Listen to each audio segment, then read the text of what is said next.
Hey everybody and welcome back to Fantasy Football. We are in game week 10. Game week 10, well, over a quarter of the season has gone. I got 44 points. Not a great week once more.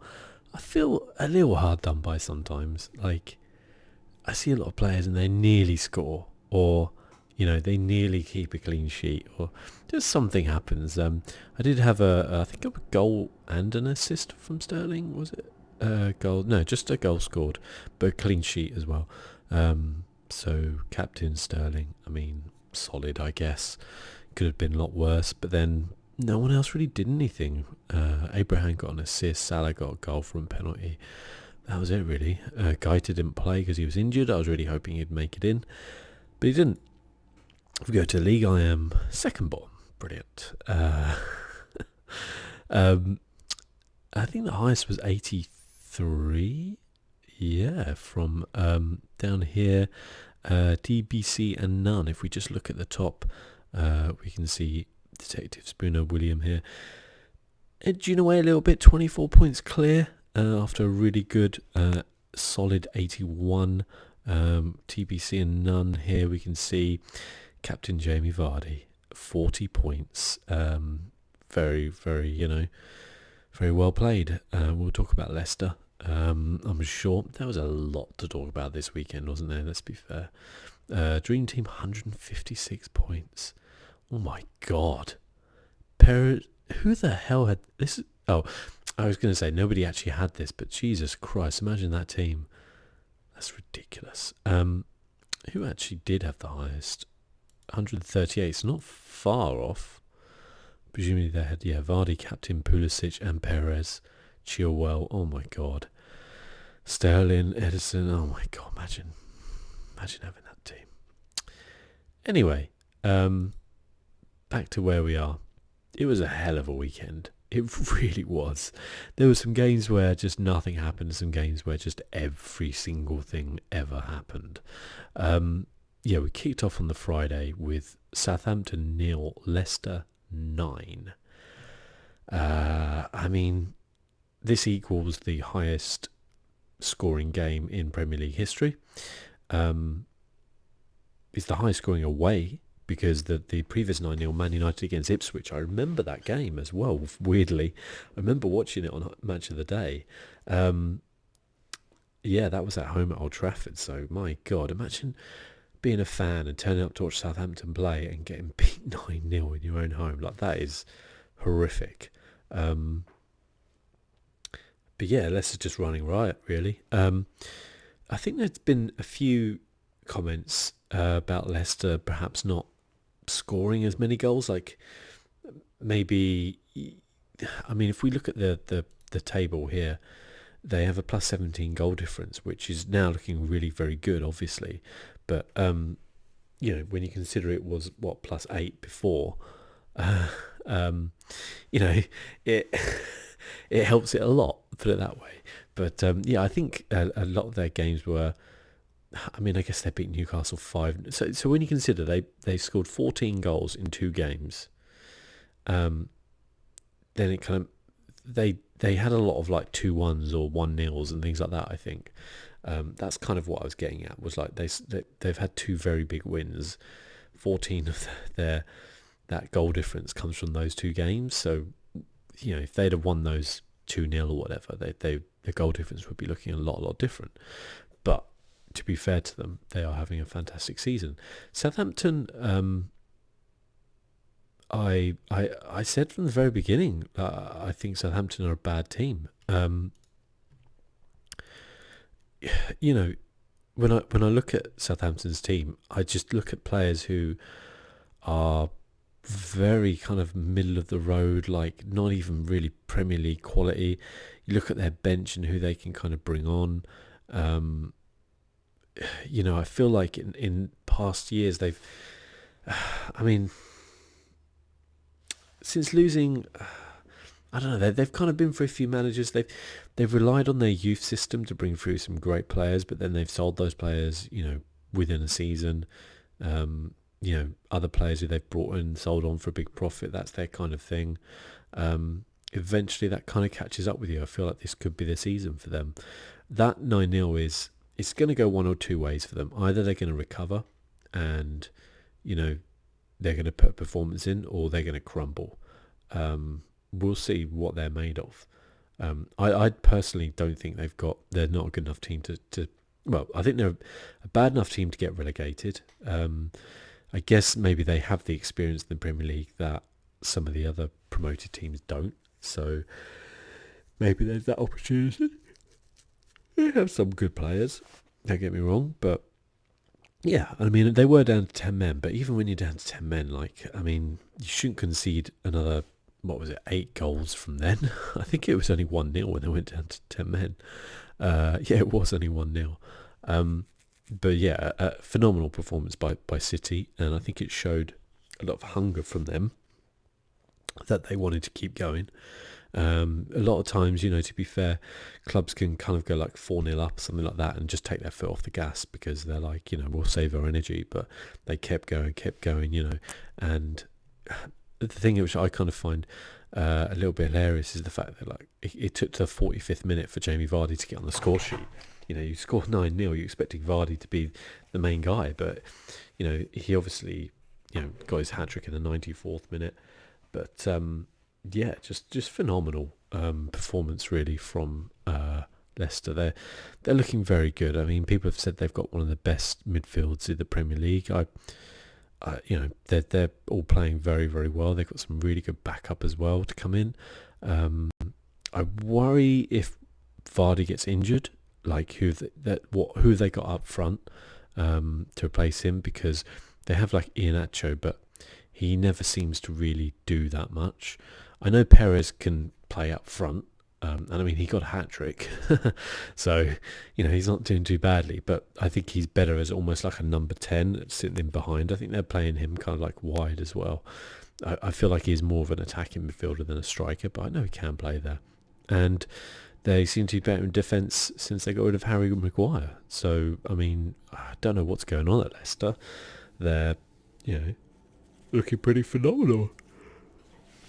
In Southampton are just looking terrible. And I mean, after that, you were like, all the other matches are just going to pale in significance, aren't they, this weekend? That's a 9-0. Oh, we did not know what was going to be waiting for us this weekend. Particularly, I guess, on the Sunday. That was the most interesting thing. But I think it was a phenomenal weekend. There was 4 or 5 matches this weekend which were just out of this world, really. I don't think the Man City Aston Villa one was out of this world. I think it was a very routine win for Man City. It's just totally predictable, really. I don't really think there's too much shame in Aston Villa losing that one.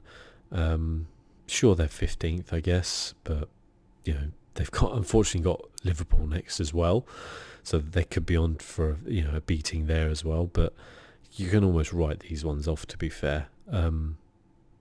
They were not really going to get a lot.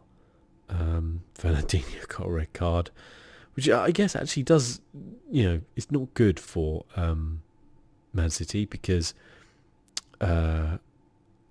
they were using him as a makeshift defender. So who are they going to use now? Otamendi and Stones. I mean, we've seen how that partnership kind of gears up. Not very well. For me, the jury's out on whether Aston Villa can stay up. It'll come down to, I say this every week, is there 3 worse teams than them? Currently, there is 3 worse teams than them, I think. I wouldn't be surprised if all 3 of these teams went down, but you never know. I don't think they're going to get any points against Liverpool.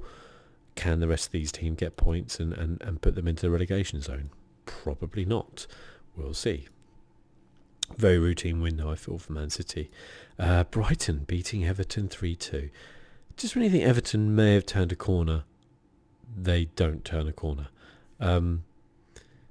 Great free kick from Pascal Gross. It was really good.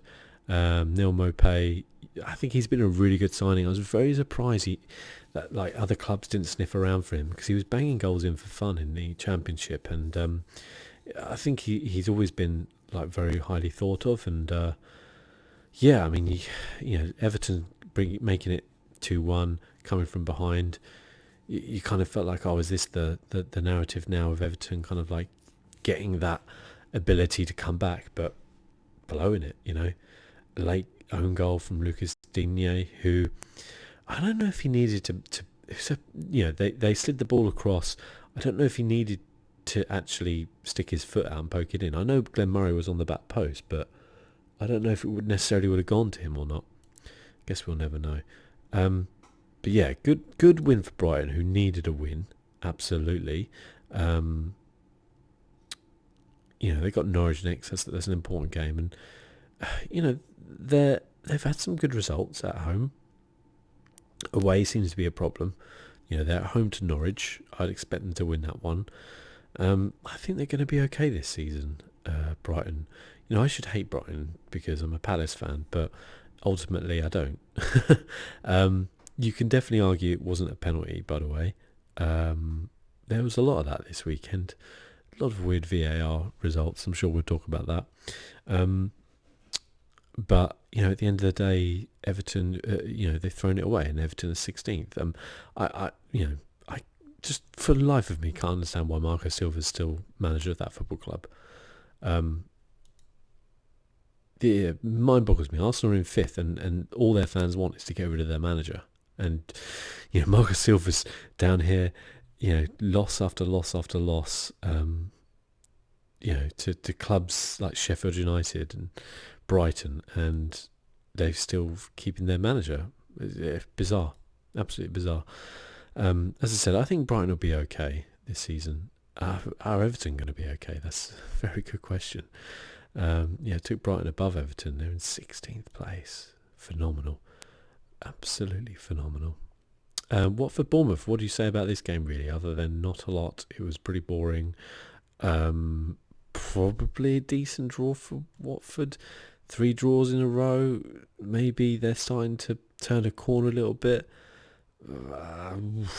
It's a tough one, though, isn't it? I mean, clean sheet. They've had 2 clean sheets in 3 games, conceding 1 to Tottenham. They were conceding, but 5 goals scored is what will get you relegated. No wins for Watford this season after 10 games. Wow. This team made the cup final last season, the FA Cup final. Been a comfortable kind of upper mid-table side for the last few seasons, and they have fallen apart this season, haven't they? Is there hope for them? Yeah, there's hope for them. They're 4 points off safety. There's always hope, but they've got to start winning some games.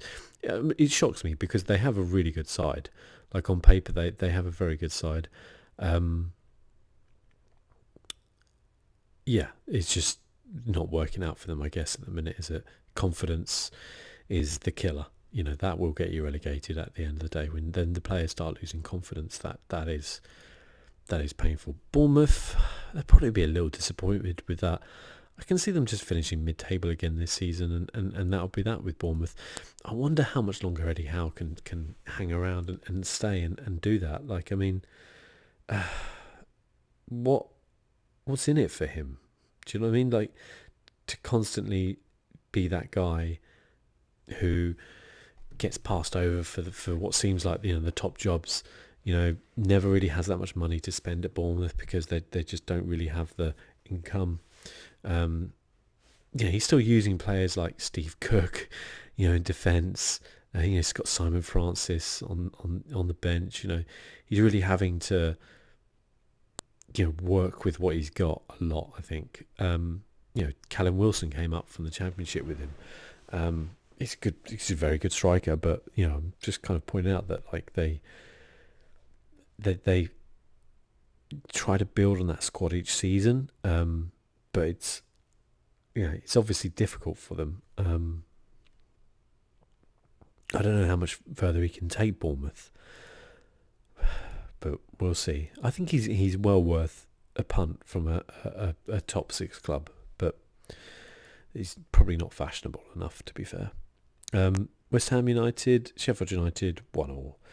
West Ham have got to be disappointed with this, but Sheffield United once more picking up points into 8th, proving a lot of people wrong, me included.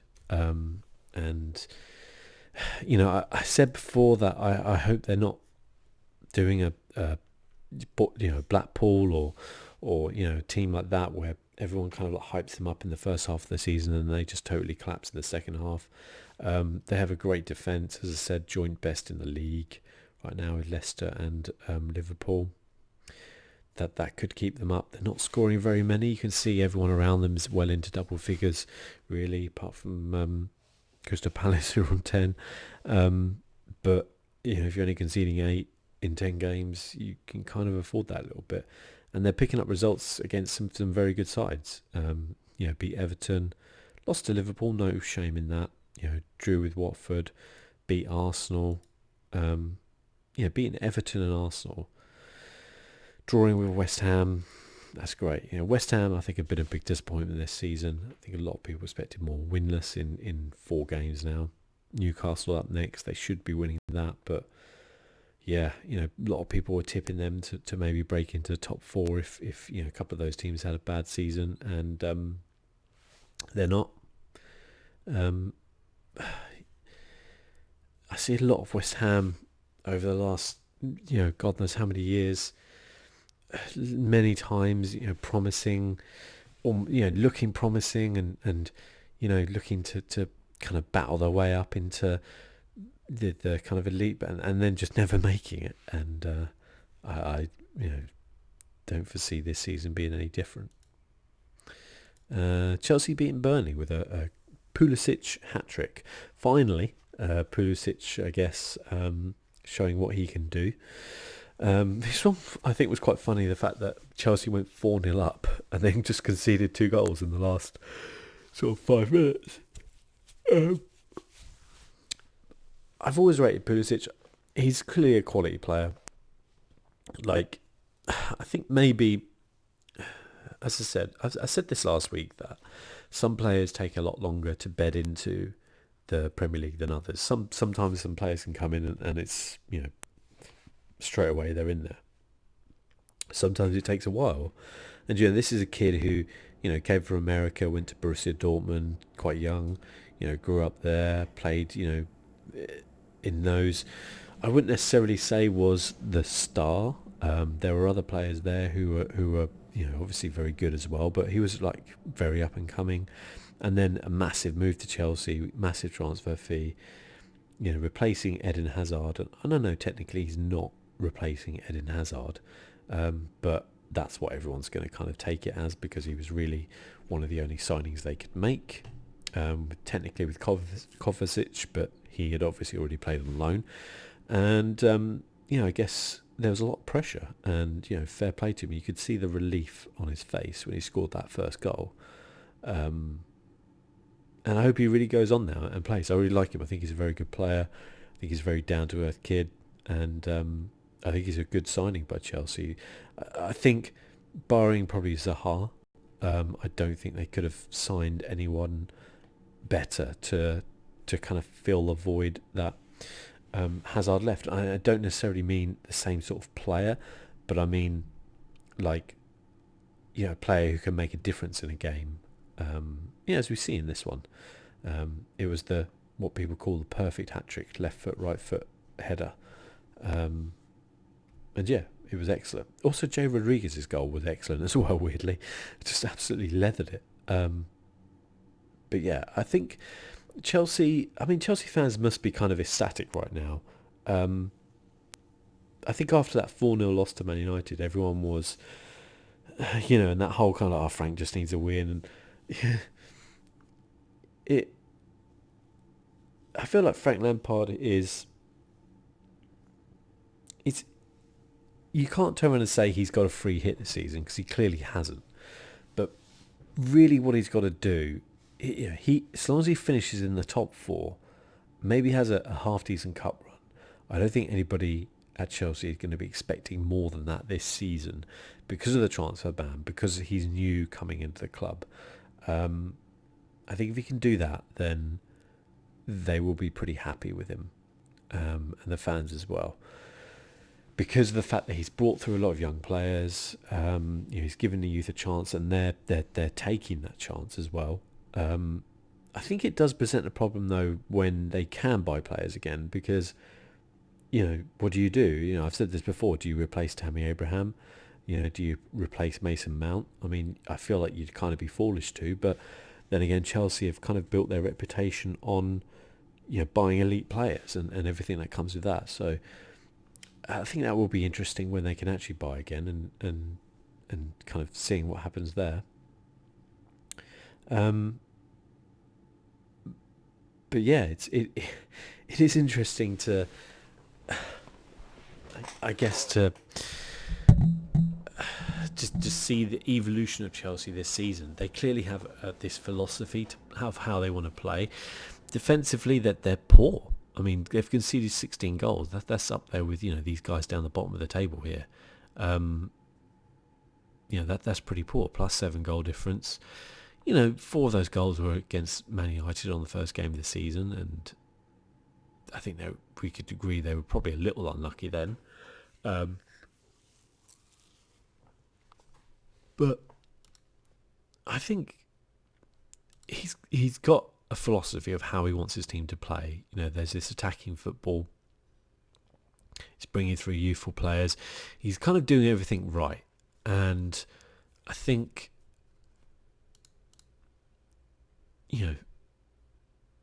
this now is not the time. I don't think you can't judge how Frank Lampard's doing after 10 games in the Premier League. I think you've got to look at it at the end of the season and see how he's managed the rough times and the good times, and we'll see them. But I think Chelsea fans will probably be delighted right now. Like they're kind of flying. What they've had a 2-0, 4-1, 1-0 to Newcastle, 1-0 against Newcastle, and a 4-2. They are generally scoring goals. 23 is pretty decent, as many as Liverpool. Leicester's is obviously a little freakish, as we kind of said. 14 of those came in 2 games. But yeah, they're doing all right. They're going to challenge the league? I don't think so, but who knows? This is crazy Premier League. Newcastle against Wolves, the completely forgotten about game, in my opinion. I think it's a decent enough draw for Newcastle. I think Wolves are going to be okay. They're out of the danger zone for now. Only 4 points though, so you never know. But Newcastle, I think. I really worry for them. I really do. I don't think Steve Bruce is a bad manager either. There's no goals in that team. 6 goals. That's terrible. I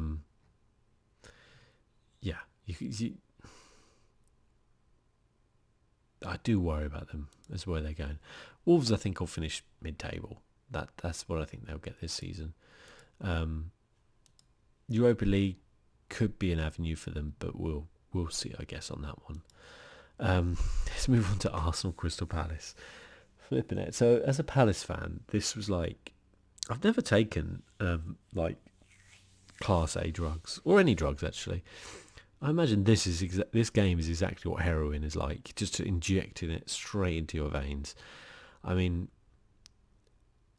it's a 2-2 draw, which I genuinely, the way it turned out, almost prefer that to a win.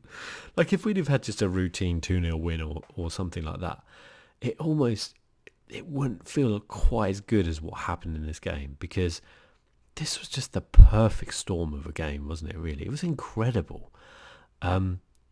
Arsenal steaming out, getting 2 goals from set pieces. Palace not defending well on those set pieces at all. To Quartis and David Luiz. And then, Crystal Palace, a terrible challenge on Milivojevic. Chambers just leaving his leg out. Sorry, not on Zaha.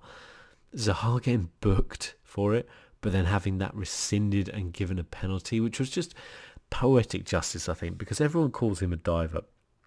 He really isn't. That's the problem. Like, he just gets fouled, and VAR is brilliant for this. Like, people were saying how, he's gonna struggle with VAR because he's going to be caught as a diver, blah, blah, blah. Well, literally the opposite has happened, hasn't it? So it was perfect. And Milivojevic, who, in my opinion, is one of the most underrated players in the country, just slotting away that penalty so calmly. I mean, he is so good at penalties. It's unreal. And yeah, Arsenal just kind of crumbling at that. You know, MacArthur on the left just dinking a ball over, and Ayew just coming in and stealing on the back post, and it was just like, 2-2. And then Socrates scoring, running to halfway line, sliding on his knees, celebrating. And then like a minute and a half later, just getting roared off for a foul, which I'll be completely honest, I didn't see a foul. I did not see Chambers foul anybody. I feel like their goals should have stood, but I'm loving the fact that it didn't. I really am. The fact that Socrates got man of the match as well is hilarious. And then the whole Xhaka thing, Xhaka being substituted, coming off, putting cup in his ear, telling the crowd, the fans to fuck off because they were booing him, storming off down the tunnel. It's just hilarious. Just, oh my God. How are Arsenal, manufacturing this crisis? They're in 5th. That's not terrible. And yet they're just in this crisis. What has Emery managed to do there? I think Emery is a terrible manager. I don't think he's a bad manager, but I think he's a terrible manager, and I think that is a real problem for him. I feel like he almost should be a director of football in a way, or very much a kind of a head or a manager, but then having an assistant who can manage, because he does not seem to, players don't get on with him, do they? He had problems at most of the clubs he's been to. He had problems in PSG. He's ostracised. Ozil doesn't even get on a bench. And then this whole Xhaka thing is crazy. He took I don't know how long, months to pick a captain for the club. For me, a captain, firstly, in England, captains are overrated compared to the rest of Europe.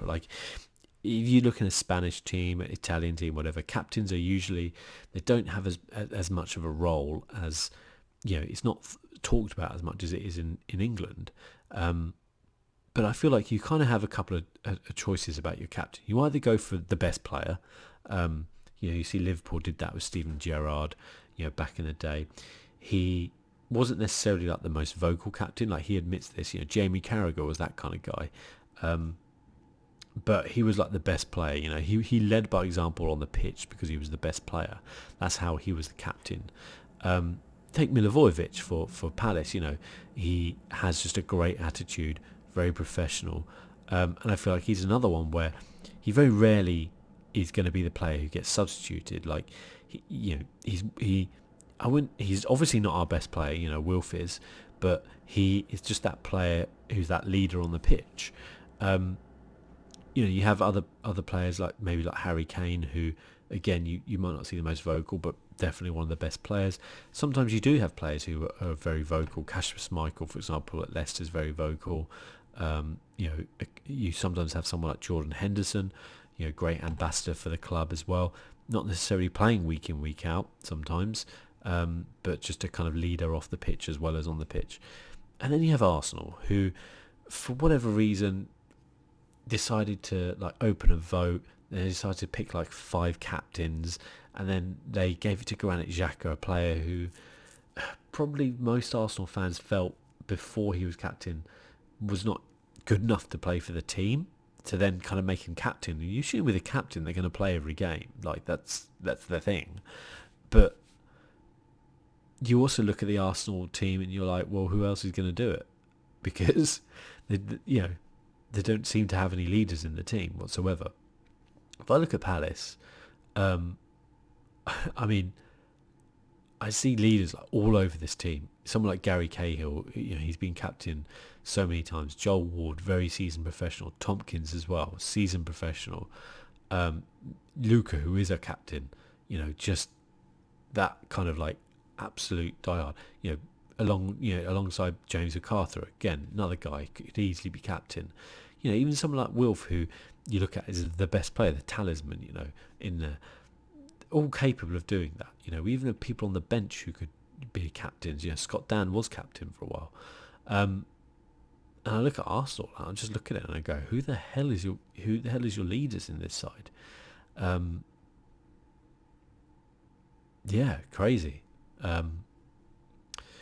My opinion on the Granit Xhaka thing is, obviously, you look at it and go, he shouldn't do that.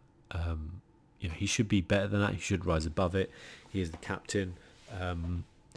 If I did that in my job, I'd be fired, without a doubt. On the other hand, I don't have 60,000 people booing me as I come off the pitch.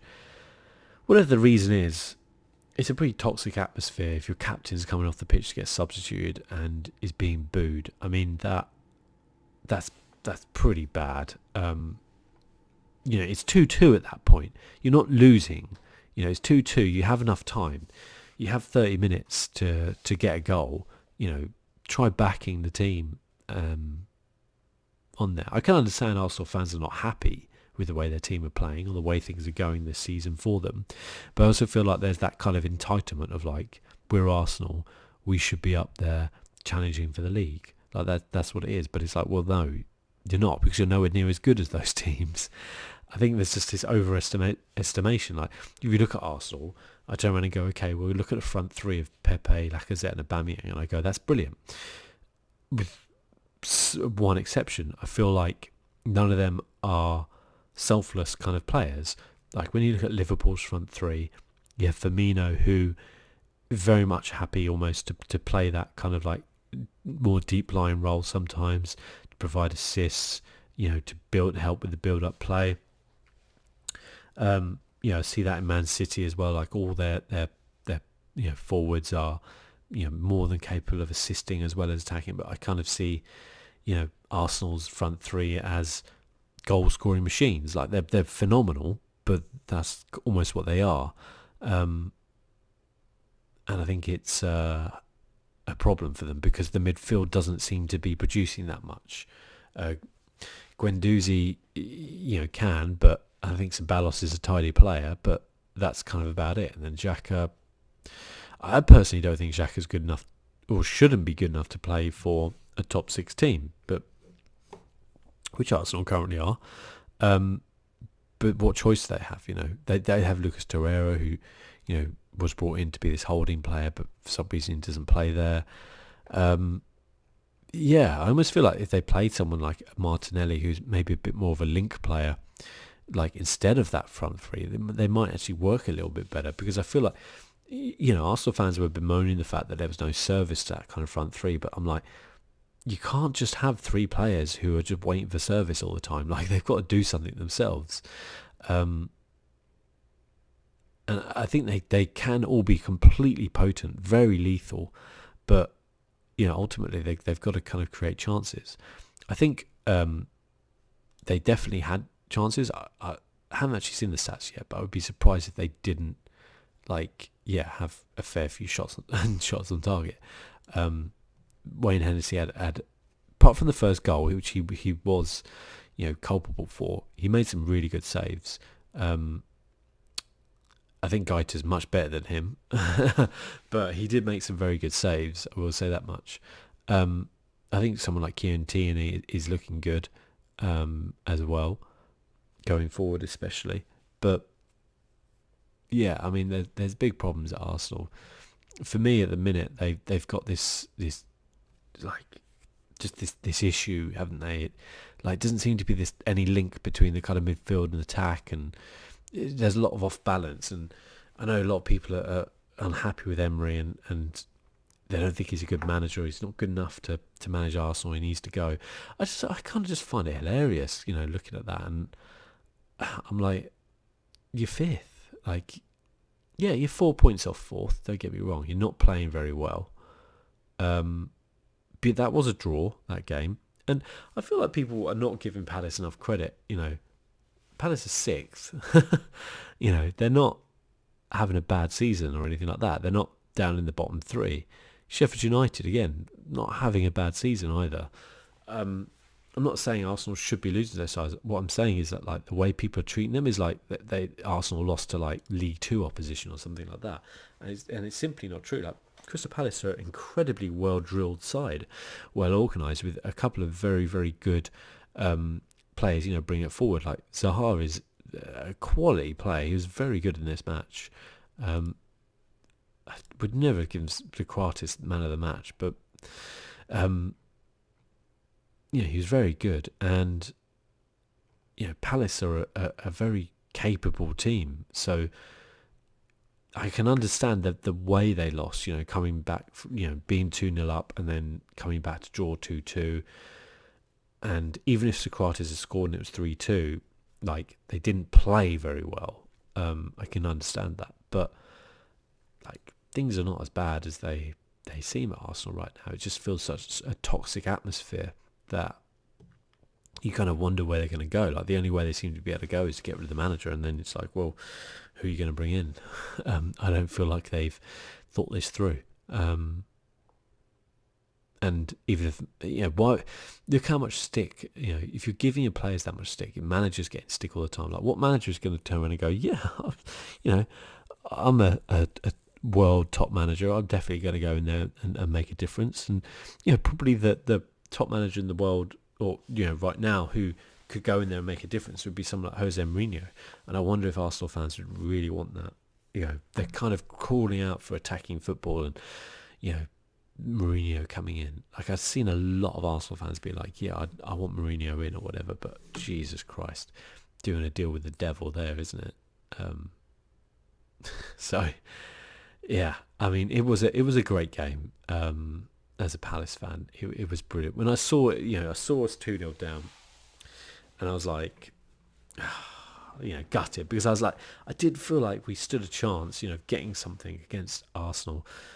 We beat them last season, and I felt like we could have carried that on. But saw we were 2-0 down, I was just like, well, maybe next time. And then got it back to 2-2, and I was like, wow, this is crazy. And I've got to just give a shout out to Quendouzi for that rugby tackle on Wilf Zaha at the end. Just what even was that? What even was that? I don't even know. Liverpool 2, Tottenham 1. This was a pretty good game as well. Tottenham, I think, looked better. Where they fell down was their fullbacks. So Serge Aurier gave away a penalty. He just looked very poor in defence. Danny Rose, really ineffective, I think. I don't know what's going on with Danny Rose. There's always been all these rumours of him leaving, etc., etc. And yeah, he's still there, and I feel like if Spurs kind of want to move forward, like they've got to get a couple of really good fullbacks, I think, in.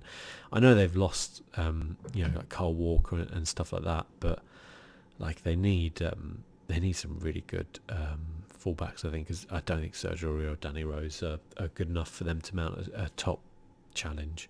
When you look at Liverpool's fullbacks, they're just miles apart. They had a great game. I thought Liverpool played really well. Gazzaniga made some fantastic saves in this game. Really good. I mean, he couldn't do much about the two goals. Henderson's one. There was two players in front of Gazzaniga, blocking his view. He really couldn't do much. And then, the other one was a penalty given away by Serge Aurier very badly. And it's always a bit of a lottery as to whether or not you're going to be able to save that, unless you're Tim Krul, of course, in which case you save everything. But I don't think Tottenham played badly, in a sense of like they looked a bit more Tottenham-y, like they were pressing really well. They did quite well. I just think Liverpool are a bit of a machine at the minute, and they're just capable of turning it on. Henderson with a good goal, good performance from Henderson. He's much maligned, and when you look at Oxlade-Chamberlain scoring 2 cracking goals in the Champions League, then getting left on the bench, it's you can see the depth that Liverpool have. Probably one of the reasons why they're going to win the league. It was a weird goal to begin with. Harry Kane just being Harry Kane and being in the right place at the right time. And yeah, fair play to to Liverpool for coming back from that. And it took them a while, took them 51 minutes to get that goal. But once they did, you always felt like they were going to go on and win the game. They're just a machine, as I said, right now. And 6 points clear. That's a good win for them. They got Villa next. They should win that. Oh my God, Southampton have got Man City. Fuck. Jesus Christ. Imagine you just get beat 9-0 by Leicester and you've got to play Man City at the away. Oh my God. Anyway, Dele Alli though, incredibly off form. I said this, I don't know what the hell is wrong with him right now. This is awful. But a good win for Liverpool, I think. Very, very good win. That's the sort of game champions win, early setback where you were, I think, really unlucky, but I also think their defence wasn't quite switched on to where Harry Kane was at that point, and then managing to come back and getting that win really and seeing it out. So really good win for them, I think, and I'm sure their fans will be really happy with how they're doing this season. And then Man United finally getting a win. Been a little while coming. Had some terrible results. Losing to West Ham, losing to Newcastle. I guess drawing with Liverpool and Arsenal is not terrible, but they needed that win. I mean, they managed to go from 15th to 7th, and suddenly everything looks a little bit rosier, but you have to consider that they are 7 points off a Champions League spot, and away from the title, they are 15 points away from the title after 10 games. It goes to show, Norwich for me are crap. They genuinely are. I know everyone was bigging up Pookie and everything like that, but they are crap as a team. They're going down 100%. I'm 100% sure they're going down. And Man United, this is not a vintage Man United. We know this, but they look better with Martial on their side. They're going to look better when Pogba comes back, I think. McTominay, I think, had a pretty good game. Daniel James is still looking pretty good. Rashford actually played pretty well as well, I think. He plays well with Martial. They do link up pretty well. But there's still a lot of players in that Man United side who I mean, Ashley Young, for all, you've got to give respect to the guy. Keep going. He's not good enough. He's not good enough. It's a weakness, and I don't think Norwich exploited it enough as much as they could have. So I think Norwich are going down. They just leak goals left, right, and centre. I think they'll get beaten by Brighton next week. Speaking of which, though, let's have a look at who is playing who next week. So we already know Man City play Southampton. I mean, good God, just fill your team with Man City players, surely. Palace Leicester, oh God. Have we got to play Leicester? Just scored 9 goals in their last away game. Everton Spurs, that's a good one. Both those sides really need a win. Spurs are very much mid-table right now. They need a win. You've got to imagine Chelsea going to beat Watford. Sheffield United Burnley, very interesting. See how those do. You've got to imagine Liverpool would beat Aston Villa. But you never know. Arsenal Wolves, will Emery still be in charge? Who knows? Man United Bournemouth, it's a tough one for Man United. I can see them losing it. It's going to be really interesting, I think. The season is really interesting. We're finally seeing some of the top teams really struggle. Nobody's guaranteed a top 4 place this season. We know Man City and Liverpool are going to probably duke it out for the title. But I wonder, Chelsea are only 2 points off City now. I wonder if they're going to have a say. I wonder if Leicester can keep this up. Well, I imagine this could well be the top 4 by the end of the season, which would be really interesting. Can Crystal Palace keep it up and get the European football I dream of? I dream of them being in the Europa League. It would be incredible. Can we finally sign a striker who's worthy of playing up front? I'm harsh on Ayew because he has actually done very well this season, to be fair. I don't know how many I think he's got 4 this season now.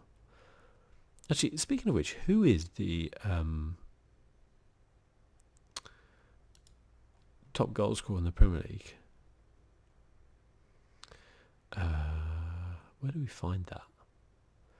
Where do we find these results?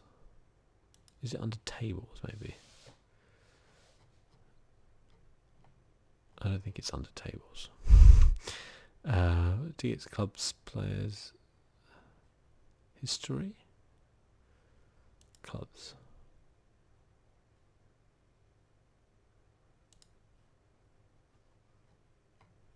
Okay, it's definitely not that. Stats.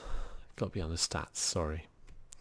So, top goal scorer in the Premier League, Jamie Vardy. No surprise there. Tammy Abraham with 8, though. Sergio Aguero 8.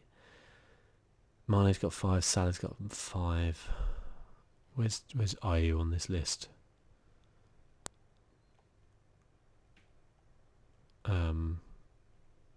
He's not here. I think he's got... oh, no, there he is. He's got 4. 12th. 12th top goal scorer. Well done, Ayew. Yeah. And then Bamian was 7, to be fair. But yeah, Jamie Vardy, 9 goals, 10 games. Yeah, he's having a good season. Tammy Abraham, though, 8 goals in 10 games, also doing very, very well. So I think he's got to be pretty pleased with that. Harry Kane on 6.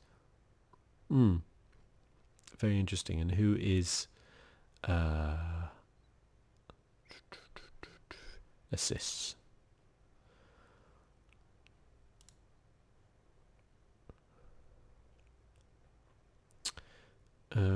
Okay, Kevin De Bruyne at 9. Oh dear. Another planet, isn't he? Yeah, De Bruyne, Barnes on 4. Bundia, Norwich, David Silva. De Bruyne is just on another season, another level. And let's have a look at saves. Who's made the most saves in the league?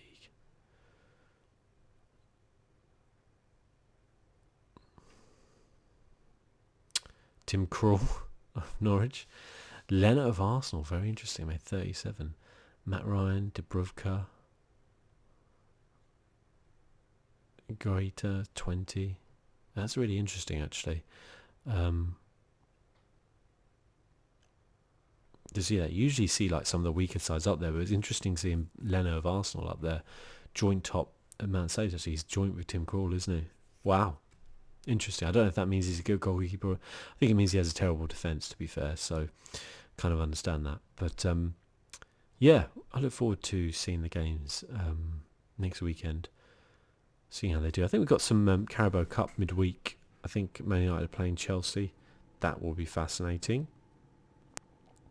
But till then, guys, thank you so much for watching. Let me know what you think of it. I'm interested to know what people think of the Xhaka thing, because I think it was a little bit of a mountain out of a molehill in a way.